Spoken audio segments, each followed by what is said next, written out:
Representing the men and women on sporting fields across the globe, and especially in Port Adelaide and deep South Australia. Two blokes leading the charge that it's okay to be a little bit crap as long as you try hard. It's now time for another Best Team Men podcast. What a week. Yeah, how's your first week been at home, not doing anything? Mate, it's been interesting. I've really struggled to sit still, and I can't sit still. As we spoke about the other day, it's hard to not do anything. I think the first day I did kind of nothing was yesterday when I watched the new Bad Boys movie and played some video games, and I can get to that in a second. But I'm always got something on. Like I said to you, like over summer, I'd have some sporting things to MC, but now there's nothing. So I'm still adjusting to that. Had a good day today going out with the guys from First Drop Wines, and it was amazing. So I want to give a shout out first of all to Jamie Manson. Now, Jamie Manson, I'm going to get his Twitter account up here so you can follow him for anybody who is listening on Twitter. Jamie Manson. No, you're thinking of his brother Marilyn Manson. Jamie Manson 101. Now he works for Tomich Wines, and Tomich Wines is on King William Road or King William Street, which is the one that's got the kind of like the paved road. King William Street. Okay. So really, really like a popular winery in South Australia. They distribute everywhere. Anyway, what I was doing for First Drop today was going out in their limousine, and anybody who had online orders and put in the code Milkmobile would get 20% off, and they'd get it delivered to their door. And that was great. It was a bit of fun.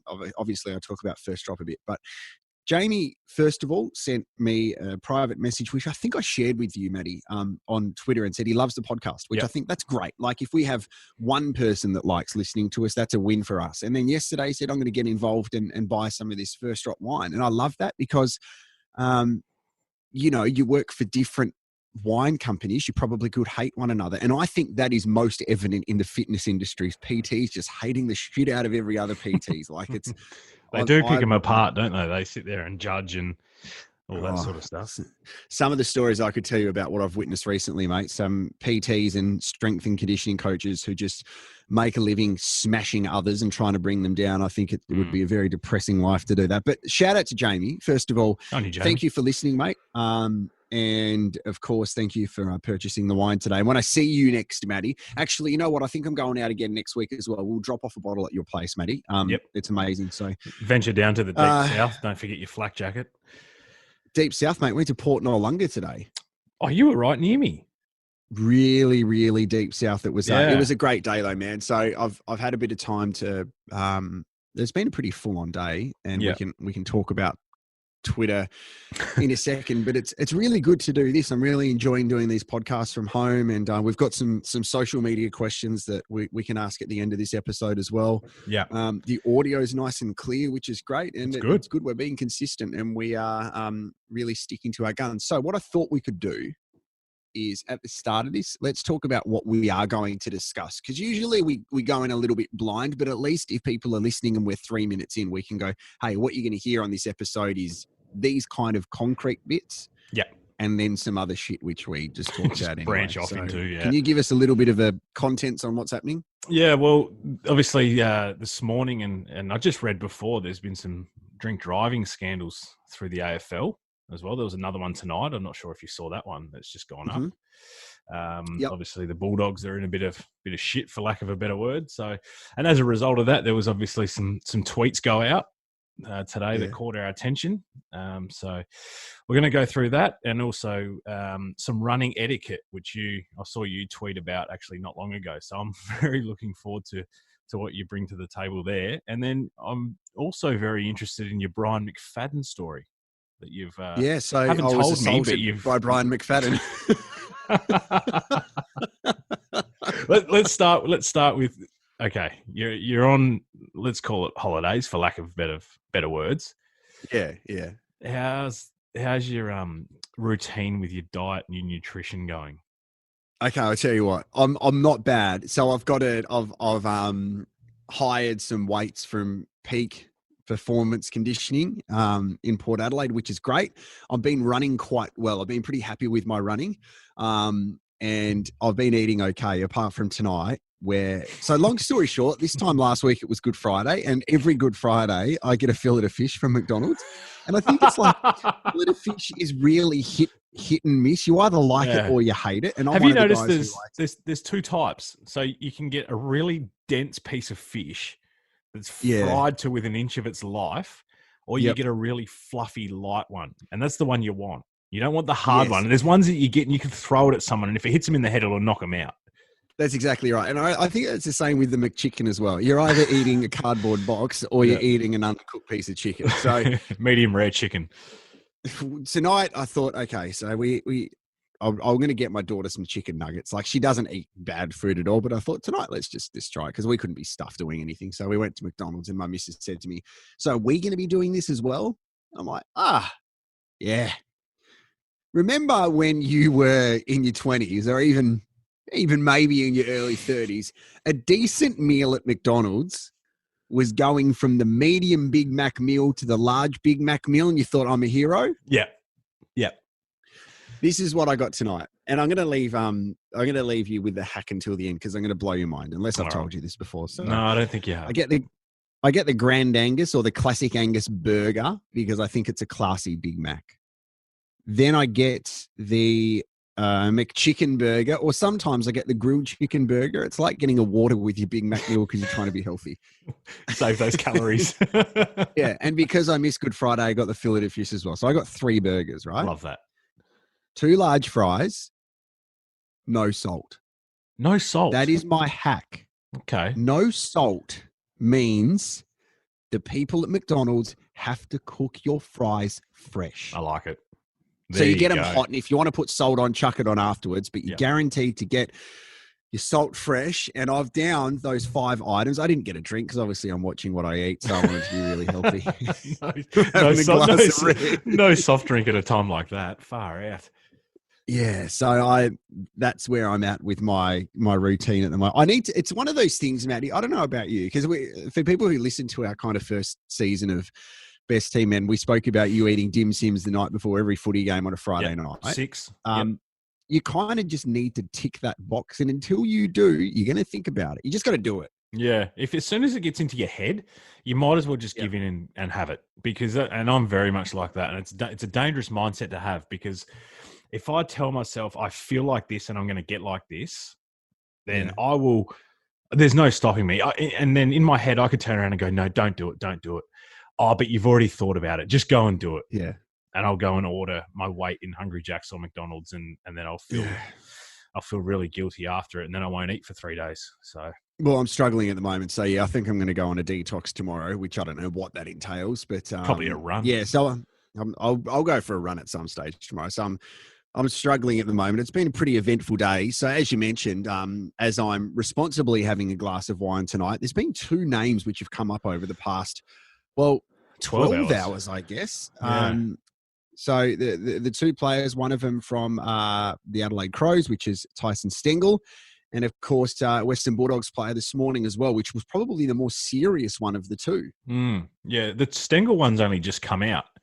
And I think the Bulldogs one is a little bit more serious, as it implicates several players now. It's come out that, there was Bailey Smith helped him get to, Billy Gowers' house and all that sort of stuff. So, it runs pretty deep there. So, So we're talking about Lockie Hunter, who's the vice captain of the Bulldogs. And that's probably makes it worse as well. He's a vice captain. He's a leader of the footy club. Yeah. And look, this stuff happens in the AFL every year. It happens in society most days. Let's just put that there. What I really was drawn to this morning was not the incident itself, because I think you and I can both agree on the incident itself. A guy got pissed. Yep. And he drove. Now, they're saying that he actually drank to get himself over the limit where he was at a friend's house or a teammate's house. So that was where he was tested by police. So that's all alleged in the hands of the police, whatever. That's a side note. But what really drew my attention to this story this morning, and I think most people, they wake up, they'll get their phone, they'll check all of their social media, especially now with coronavirus. Everybody checks it to see what's happening on the other side of the world, to see the figures of the UK, the US, and what I do a routinely check to see what stupid thing Piers Morgan said. Like, I've got some weird fixation with him, right? Yeah. So the thing I see is Triple M in Melbourne. There's two stories that they're going with. Seb Costello's going with Cassie Sainsbury, the South Australian girl, otherwise known as Cocaine Cassie, being released from Bogota prison and potentially coming home, which is a big story. And the next one is the Lockie Hunter one, which Tom Browne, who is the AFL reporter on Triple M and the Hot Breakfast for Channel 7 as well, he's tweeted about it. I want to be very clear when I say this. A couple of things. First of all, I work in the media. So this is if I ever say I have an issue with the media, I work in the media. That's a given, right? My issue with what I'm about to say isn't with the story being reported. That is a reporter's job. That is what they are paid to do. My issue is with the personal opinion which Tom has expressed via his social media. So for those who haven't seen it, and there's a fair few people that he has blocked so they didn't see it, including yourself, which we'll get to in a sec, but Yep. I have people contacting me today referring to Tom Browne as Hakeem Olajuwon because he's such a good blocker. That's fantastic. So this is what he says at Tom Browne 7. I don't excuse drink driving, but now keep in mind he's a serial person at doing this. He's like the guy that drink driving. I'm not a racist, but Yeah, he always does it. You know what? I mean, I don't dislike facial hair, but you have a disgusting moustache, Matty. It's like saying that. Yeah, it looks more disgusting. prominent when I shave the rest of my beard as well. But yeah, so this is what he said. I don't excuse drink driving, but I think the Hunter incident will highlight the pressure on the entire community at the moment. These are tough times mentally. Players, like a lot of the community, can't work, see family, friends, and have lost a routine. Thankfully, here, no one hurt. I saw this shared by somebody because he deleted it very quickly. So I retweeted it and I said, this is not your finest moment. Now, at this stage right now, at 8 o'clock on a Friday night, I mean, statistics are not that relevant, but I've had almost 1,000 people engage with what I've shared. It's not about me. This is about the opinion of Tom Browne, who I believe, and I'd love to get your thoughts on this as well, Maddie. I don't want to take all the spotlight out of this. Tom, you are in an extremely influential position right now, whether people like you, don't like you, or don't really give a shit. You have 17,000 people following you on your social media on Twitter. You have a whole radio platform, an audience, not just in Melbourne, not just around Australia if they have the Triple M app, but if people want to stream online all around the world, that you have that platform to influence opinion. Now, some of the stories that you have broken have been brilliant. I remember Tom Browne was all over the Essendon saga years and years ago, and he has moments where he has fantastic things like that. What I'm saying isn't a reflection of how he works as a journalist, because that is for people to make up their own mind. What I am saying is someone with such an influential opinion that people know who he is and listen to what he has to say, someone who is trying to justify a person making a decision to drink drive, to crash into these cars, and to whatever happened after that. That is a very poor decision for him to tweet that. I had one person who works in the media comment back at me and said, yep, it's a poor decision, but I think Tommy's going to be copping it right now from the Twitter mob. And I thought about it because I don't want him to get, obviously abuse from people. It's going to happen, so I can't expect it not to.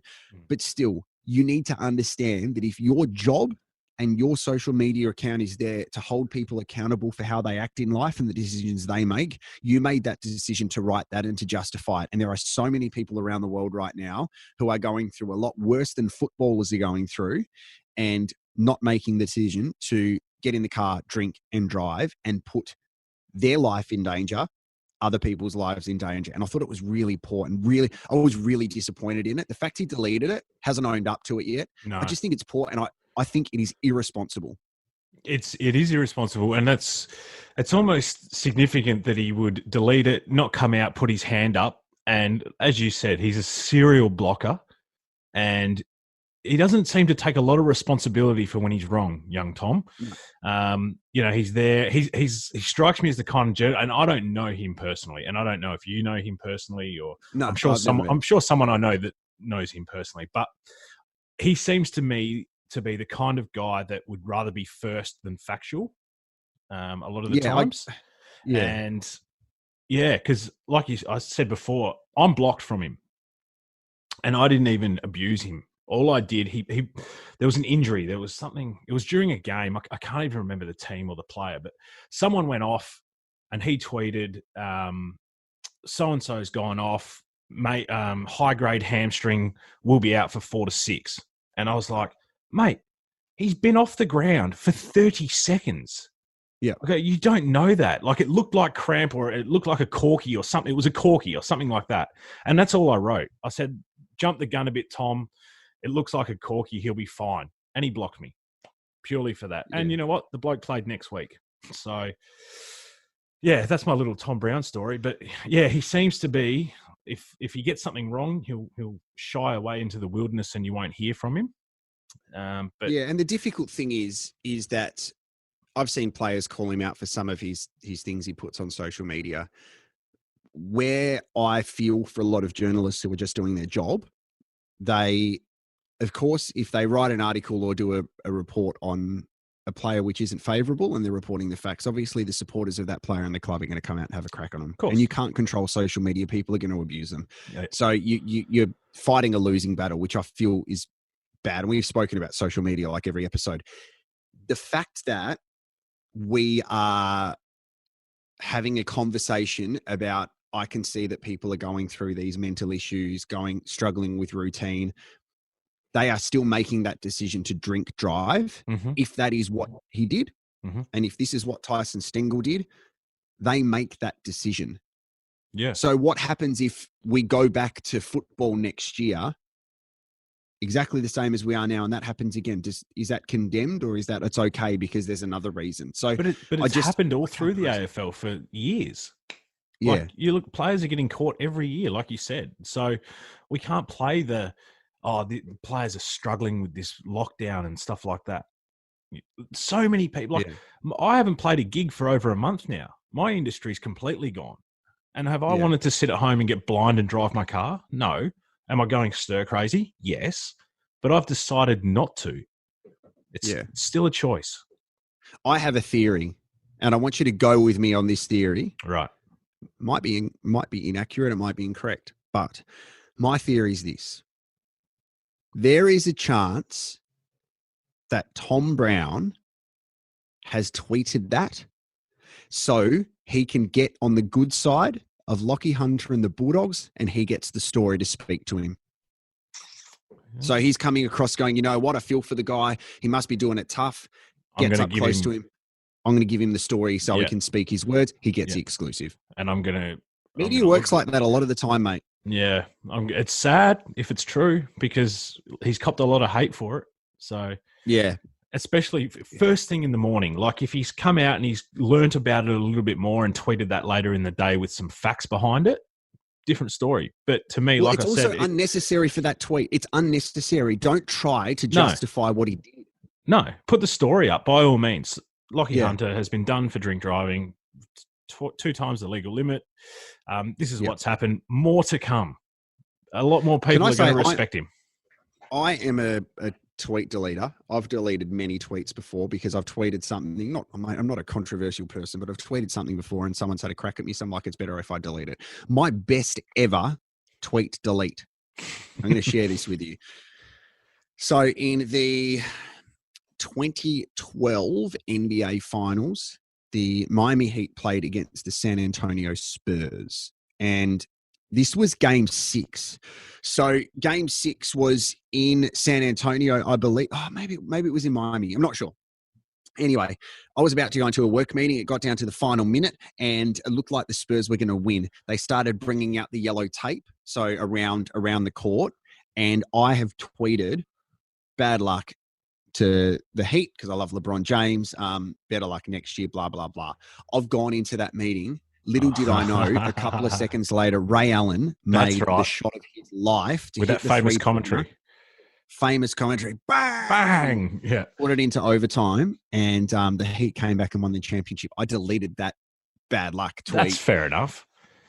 Yeah, I know, but I still delete stuff at times because I'm still really self-conscious. If I say something and someone has a crack at me, I overthink it in my head. But that is just like, oh, man, it's just...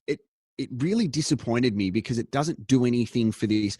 I want journos to be respected and to have, I work in this industry, so I want them to be able to have the opportunity to do this. But he's not doing himself any favors like that at all. No, he's not. Do you reckon so Tom Browne, you wouldn't call him a leading journalist? Like, he's not a Damien Barrett, and he's not a, you know what I mean? Like, he's not quite there yet, but he's not ground level either. Do you think that these smaller guys look at some of the stuff that the bigger number one, number two guys do and try to emulate that to try and fast forward their career a little bit? I think so. I think it's such a strange environment now where you don't get the time to report what you want that's going to make the front page of the paper the next day. It has to be instant and it has to be straight away. If you look at Twitter and if you follow like a handful of journos, as soon as one story comes out from, say, Sam McClure, straight under that, Mitch Cleary would have done it. Straight under that, someone else would have done it. Like they all try to get it out straight away. Yeah. Straight away, they have to be the person. And then, like Mark Stevens, see more at 7 News on 6. Like, well, just tell us now. Like, it's all about trying to get people into their own little world and their sphere so they can be that person who breaks the news. Yeah. It's fascinating. I don't know. I don't. It's weird. I don't follow Tom Browne, but I just check to see what he's up to. I'm like that with a lot of people. The thing that I think annoys me through all this is you've got guys, and it only happened yesterday, like Julian De Stoop, who doesn't have a job now. Yeah. But to me, he wasn't like that.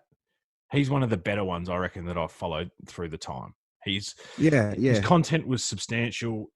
He never, sided one way or another. He was pretty partial to everything. And he was just someone that I enjoyed watching on the TV reporting and, getting news and stuff from, because he was always pretty factual. So it's disappointing to see. He had longevity at the one business as well. He stayed at Fox Sports for over a decade. Do you remember the best Julian De Stoop vision ever is when he was doing a report outside the Collingwood facility and Aaron Baines and Paddy Mills were behind him. And I think Paddy Mills, or one of them had their arm in a sling, Paddy Mills, I think, and they were holding the Larry O'Brien trophy, and Julian had no idea who they were.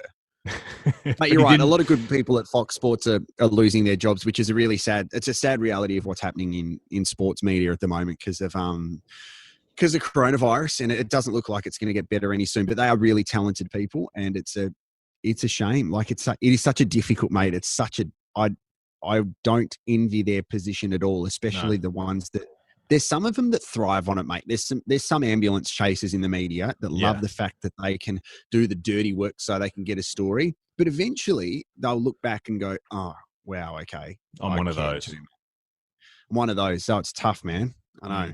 Absolutely. Hey, what do you like on FIFA? Well, do you know what? I haven't really played anyone. I'm really only going up against a computer. I haven't played online with a lot of mates, so it's really hard to compare myself. But I think I'd hold my own. I wouldn't say I'm going to, go out and break records and smash everyone I play, but I reckon I'd put up a competitive game. That's what I thought as well. And I re-downloaded FIFA 20 over the weekend because it was only $40 on the PlayStation Store, which was amazing. That's and right. I paid about $90 for it about 2 weeks ago, so perfect.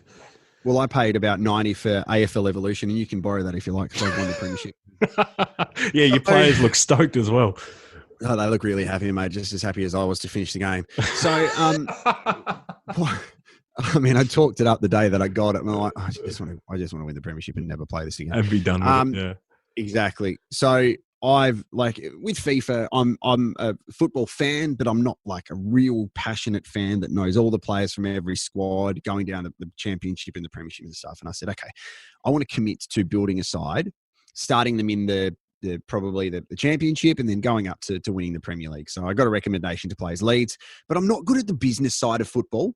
So I'm like just dropping players everywhere, trying to sell them. I'm like, wait, why doesn't Messi want to sign with me for like $10 million? What's going on? Come on, Barca. I'm so bad. And then I have to put you don't play video games to lose. So I'm like, I don't want all draws. I want to win like 5-0. So I put it down to like semi-pro. And then I played yesterday against a guy online. I played NBA and lost by 30. And I lost about 5-0 every time I played FIFA as well. I'm horrible, mate. Well, maybe we should have a game and we might be at each other's level. You might be half a chance against me. I think you and I need to have a game before our next episode, our next round, and we'll give a full debrief on how the other person plays. Yep, I'm happy with that. We can do that. That's a great idea. What's your PlayStation name?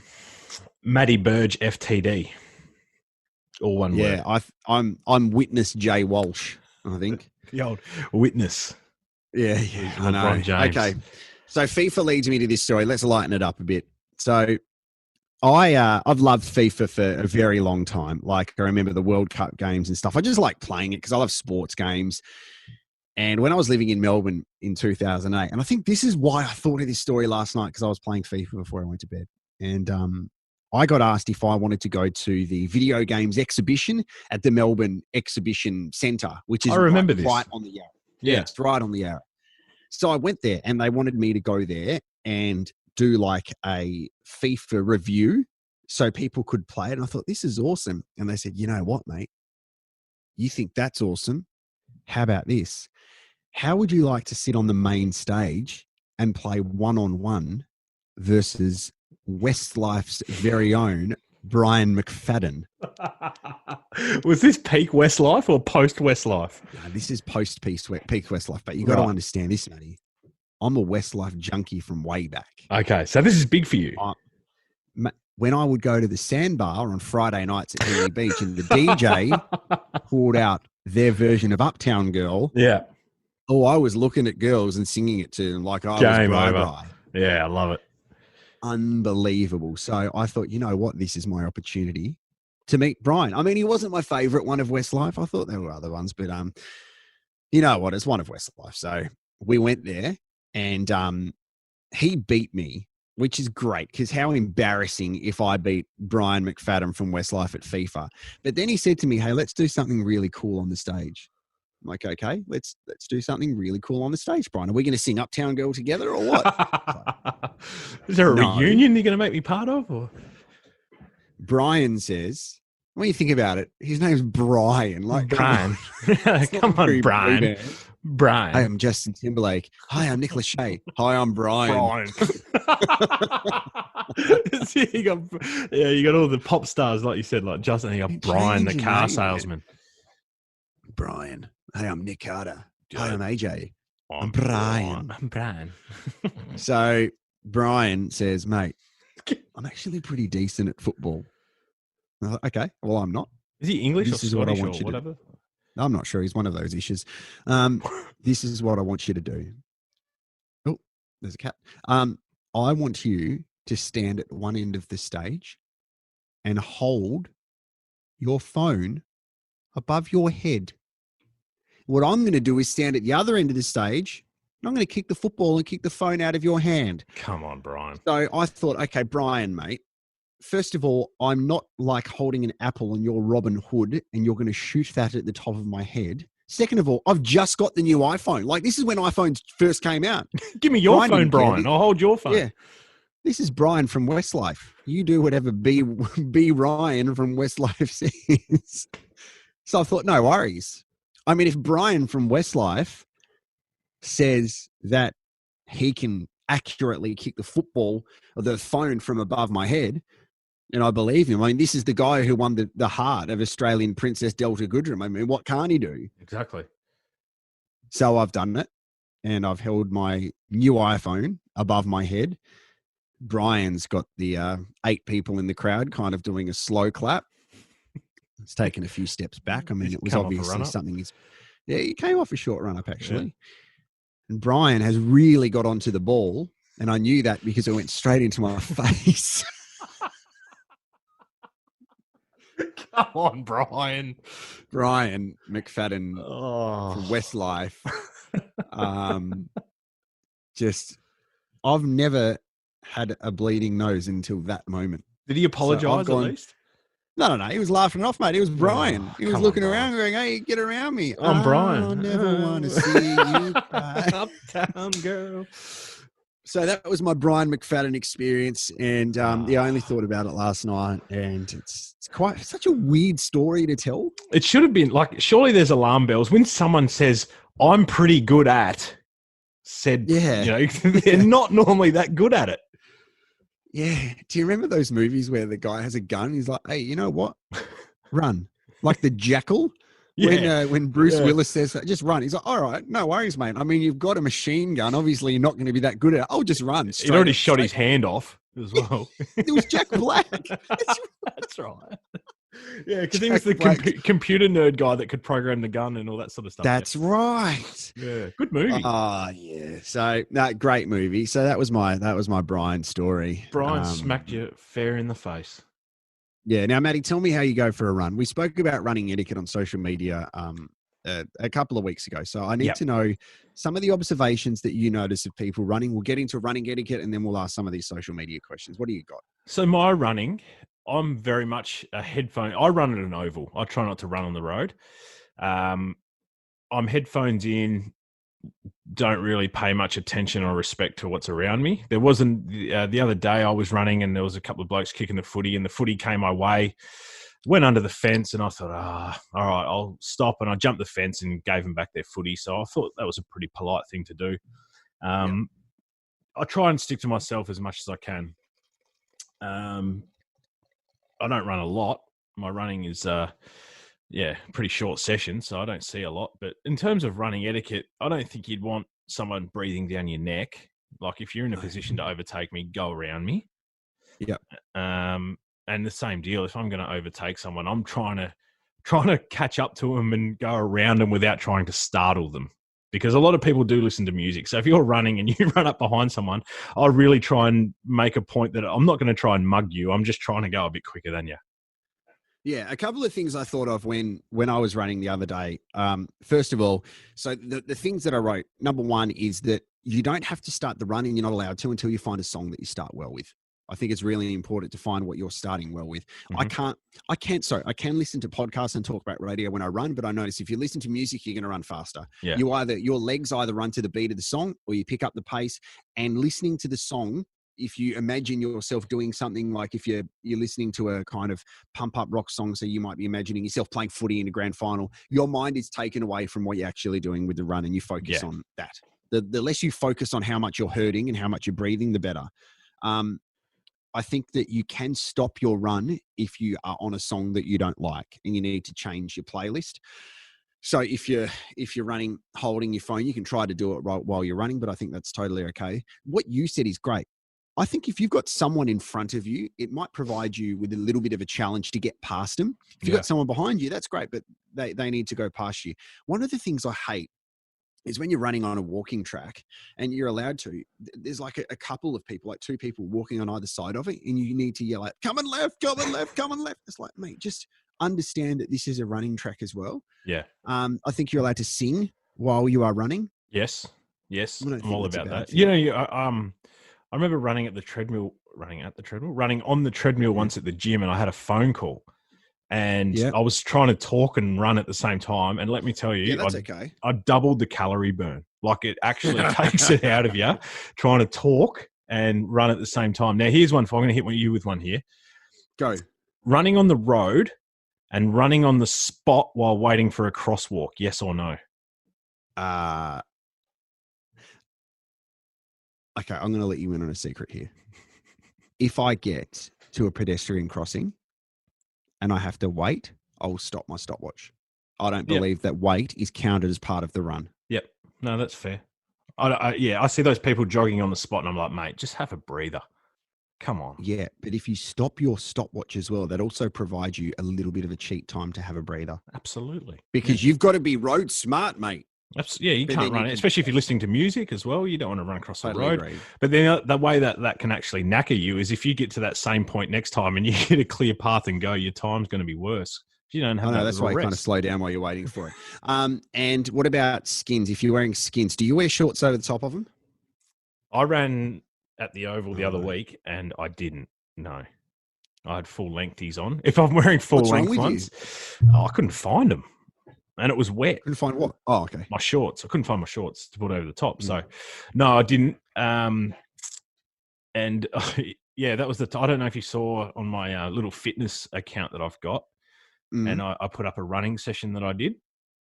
And Scott Pendlebury put that same session up during the week. And that's where I got it from. And I decided to tag him in the post saying that I got this running session from Scott Pendlebury. Now, anyone that knows me knows I'm a massive Collingwood fan and I'm a massive Scott Pendlebury fan.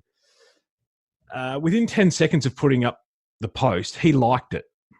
That's which great. is great. Oh, frothed. Amazing. The only thing was I was wearing a fucking Richmond t-shirt in it. My one time that Scott Pendlebury probably sees me and I'm wearing a Richmond He knows top. you exist. He knows I exist. He thinks I'm a Richmond supporter. As a Richmond supporter, yeah, exactly. So I messaged, name drop a bit here. So I messaged Braden Maynard, who I know quite well. Yeah. And I said, mate, something's happened. I go, Pendles is just like my post. Can you please tell him that I'm not a dickhead Richmond supporter and I'm actually a Pies fan? Yeah, I like that. Good. All right, let's hopefully, go to some hopefully the social message media got questions. across. No, yes, it didn't get let's across. go. I saw a couple of these. I'm excited to answer them. How do people follow us on Twitter at Best Team Men? We are on Facebook as well. Instagram, not at this stage, but I thought about it the other day. You know what I was thinking? I thought, do we need to change our logo? And I just looked at our logo then on the podcast app, thanks to Ozcast Network. I love our logo. It stands out. It stands out. It does. I made it with very, very minimal Photoshop experience. No, you can tell. But that for us is like what our thing's all about. Like it this is what yeah. We just have a crack. We're just blue collar. That's exactly right. Okay, so Elliot Claxton, which is at Burge Clax11 or Clackers. Yeah, it's E-Dog.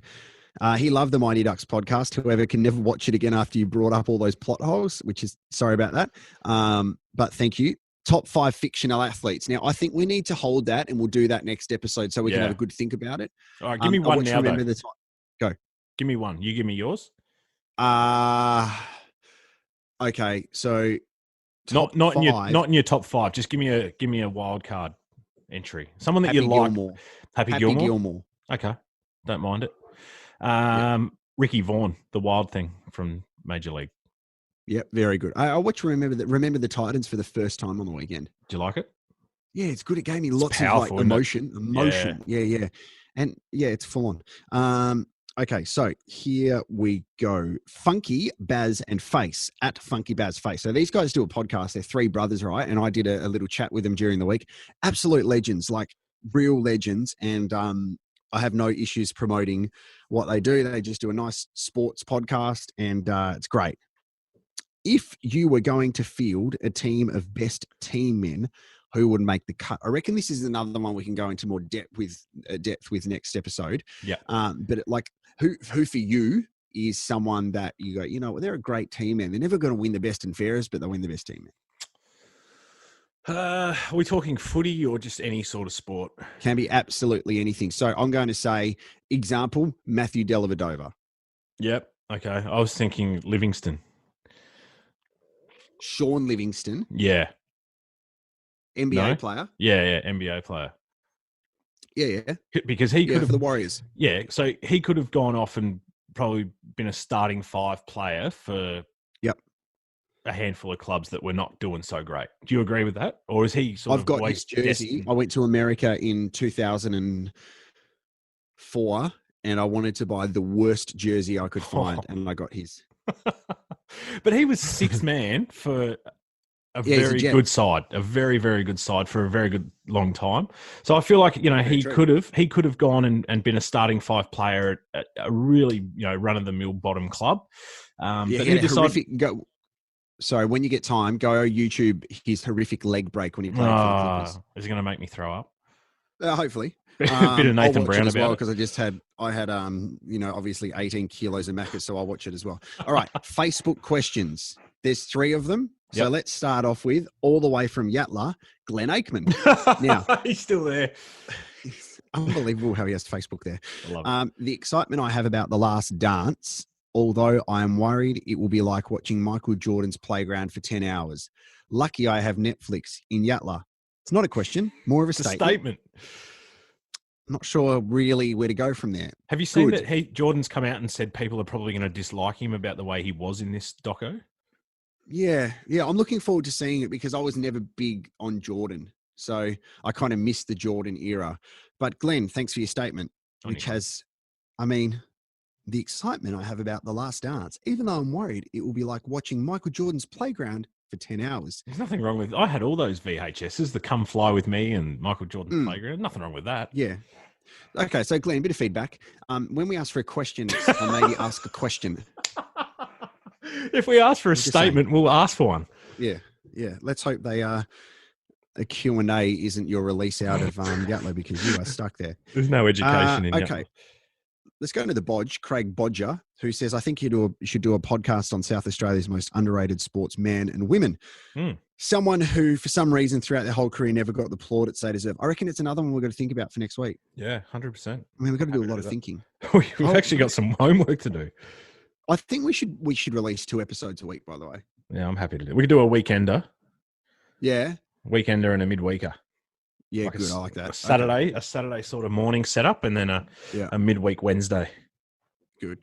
Toby Skip Strudwick. Toby is the Essendon supporter, the music man for the Adelaide 36ers. He is known worldwide to be the guy that said coronavirus, it's just a flu. Next minute, whole world shuts down. He also works for a very prominent trivia company. I hope that he puts that in his trivia. Who was the man that said the coronavirus is just a flu? He's doing an online quiz with his daughter at the moment. Everybody should get around it as well because obviously he's a good fella. He is actually a really good fella. He is. And like you and myself, Matty, his job with his Quizmasters has been affected for the time being as well. Yep. So is it called Quizmasters? Yes. Quiz and me. No, not it's one of those two. Why don't we ask Glenn Aikman? All right. Okay. This is Toby's question. Yeah. On the field court, which teams could actually be benefiting from the lockdown? Like key players currently injured getting time to come good, younger players the chance to put on some muscle, older players giving their bodies a rest, etc. I think it's a very good question. It is a good question. And I've thought about this as well. Like, I think things like players coming back from long-term injuries. Now, yes, in theory, it's good for them because they have longer away from the game, but they don't have as much physio access to physios, obviously, to get the right rehab that they need. Not as much match training either. Exactly. So it kind of puts their recovery on pause. Yep. I don't think anybody benefits from this. I think, if anything, the strong get stronger in this. Well, they have more longevity because teams don't know how. So, say for example, the Gold Coast Suns in the AFL, they're not spending time training together or playing together to get better. The Crows aren't training under Matthew Nicks to get better. He's been there for one game in a preseason. So, what's going to happen there? Yeah, I think it's only going to make your bigger teams like Richmond, West Coast, and all that sort of stuff. It gets maybe a few of their key players back that might have been underdone going into round one. It gets, more training and more recovery time for those guys. Like, whether Nick Nat needed an extra month or something like that before round one, or just those guys that were really pushing for round one selection in those good teams. It's only going to help them. Can you timestamp this for me? I've got a prediction to finish off. 8:30 p.m. on Friday, the 17th of April. When AFL comes back, Alex Rance will play for Richmond. You know something? No, just a hunch. No, that's my hunch. Okay. All right. It could be wrong, but you know what? I'll just delete what I said and do a bit of a tea brownie. Maybe that's what we can call that now. If you get something wrong and you just vanish it out of your life, he's done a Tom Browne.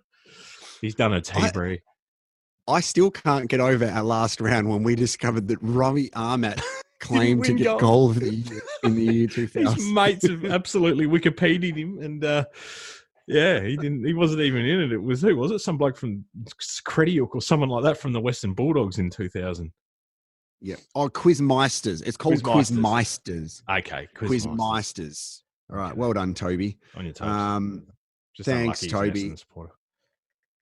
Hey, it's just a flu, apparently, according to the old Toby. Mate, this has been great. Unreal, mate. Thank you, everybody, for asking your questions. We are very grateful the fact that the people listen to this as well, because we're just, what if nobody listened, we'd still be doing this. It's a bit of fun. I've never looked at any listening statistics. Maybe people don't listen to it apart from us. They might not. But yeah, no, it's just a good opportunity for us to catch up and talk a bit of shit. And I'm sure there are people that listen to it and do enjoy it, and send that feedback in, definitely, and give us some topics as well. Give us some topics. And when we say, have you got any questions, don't give us a statement like Glenn Aikman. No. And if we say, Please. give us a statement, don't ask us a question. Yeah. I mean, Glenn, stop being dodgy. We understand that your former employer was, but you don't. I fit under that bracket. I can't laugh because I was in the same boat. Hey, you know what? Hey, you want to book a wedding? Book it in, mate. I mean, we're not going to obviously put it on because we close by then, but yeah, give us a money. Hey, come and do some renos for us, brother. We won't pay you, but at least you'll fucking... Wait, you want cash for this, what you just did? No, we didn't discuss that before, mate. No. I do handshake agreements and I cross my fingers. I go bankrupt before I have to pay you. Oh, I'm so glad that no one knows what we're talking about. No. Oh, far out. See you, mate. Bye. See you, mate. Bye-bye.